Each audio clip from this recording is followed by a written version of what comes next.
Assalamualaikum warahmatullahi wabarakatuh.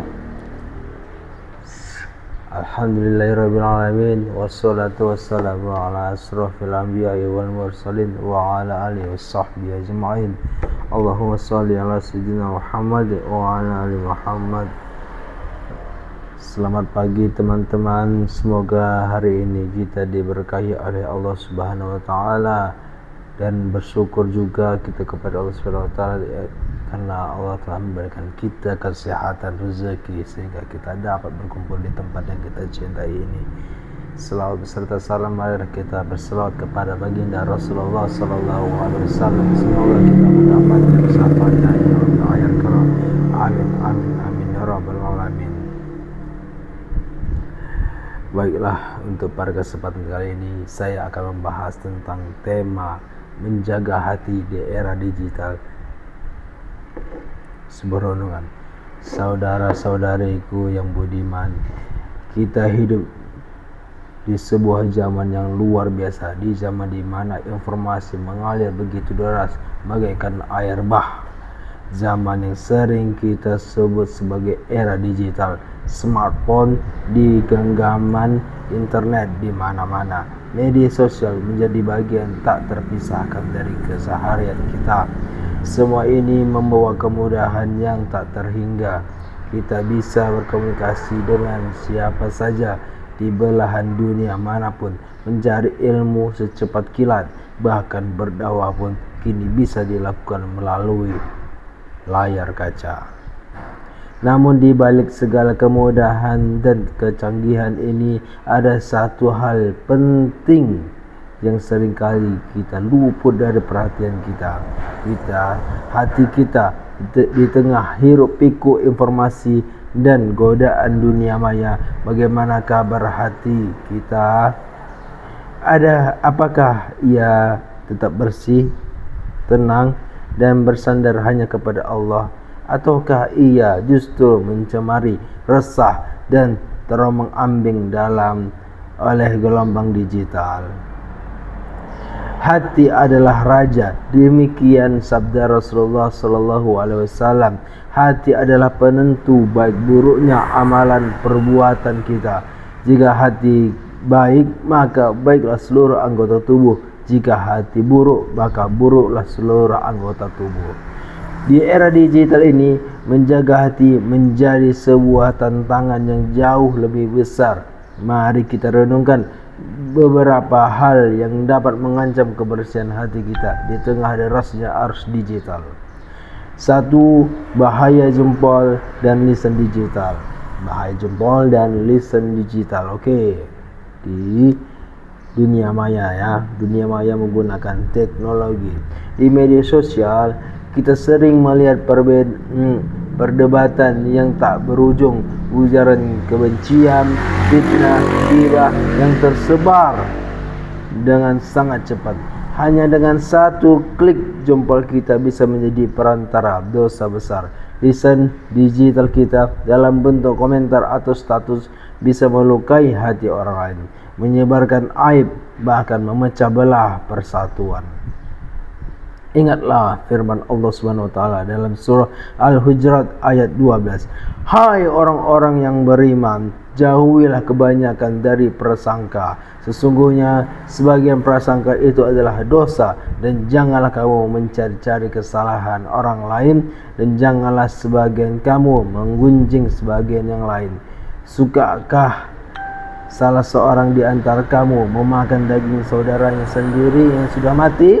Maka tentulah kamu merasa jijik kepadanya, dan bertakwalah kepada Allah. Sesungguhnya Allah Maha penerima taubat lagi Maha penyayang. Mari kita biasakan sering sharing sebelum sharing. Pikirkan matang-matang sebelum kita menulis atau membagikan sesuatu. Apakah itu bermanfaat? Apakah itu benar? Apakah itu menyakiti orang lain? Yang kedua, jebakan perbandingan dan pamer. Media sosial seringkali menjadi etalase kehidupan. Orang-orang memamerkan kebahagiaan mereka, kesuksesan mereka, harta benda mereka. Tanpa sadar, kita sering terjebak dalam perbandingan yang tidak sehat.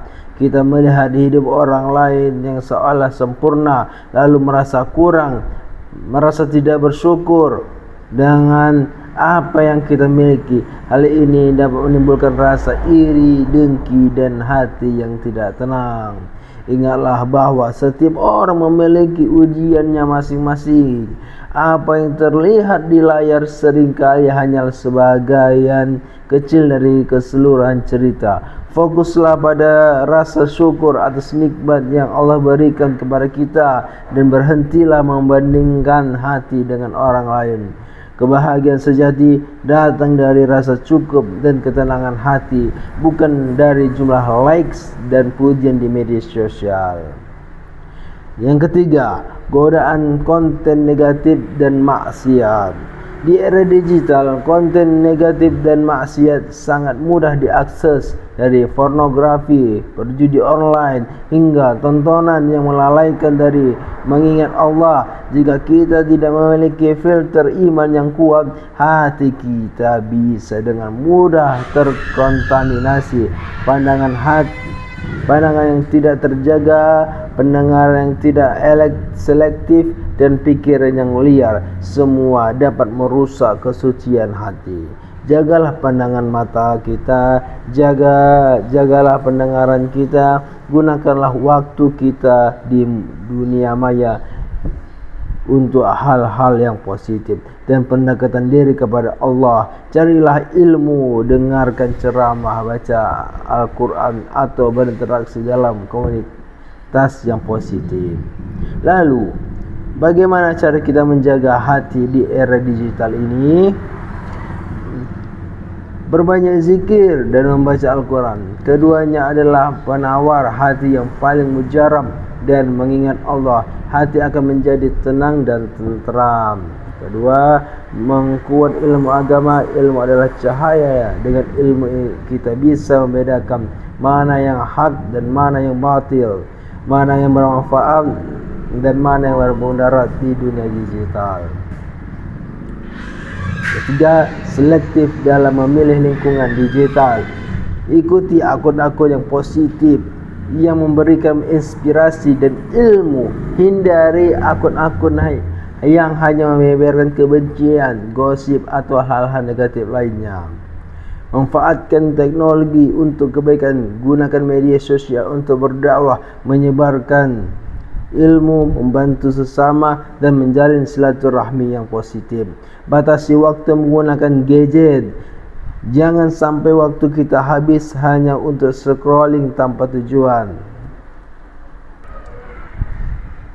Selanjutnya, sadari pengawasan Allah. Ingat bahwa Allah Maha melihat dan Maha mengetahui segala aktivitas kita, termasuk aktivitas kita di dunia maya. Hadirin yang dimuliakan Allah, di era digital adalah ujian sekaligus anugerah. Ia bisa menjadi jalan menuju kebaikan atau sebaliknya, menjerumuskan kita ke dalam jurang dosa. Pilihan ada di tangan kita. Mari kita gunakan kemajuan teknologi ini dengan bijak, dengan niat yang lurus, dan dengan hati yang senantiasa terjaga. Semoga Allah SWT senantiasa membimbing kita untuk menjadi hambanya yang pandai bersyukur dan mampu menjaga hati di setiap zaman. Wassalamualaikum warahmatullahi wabarakatuh.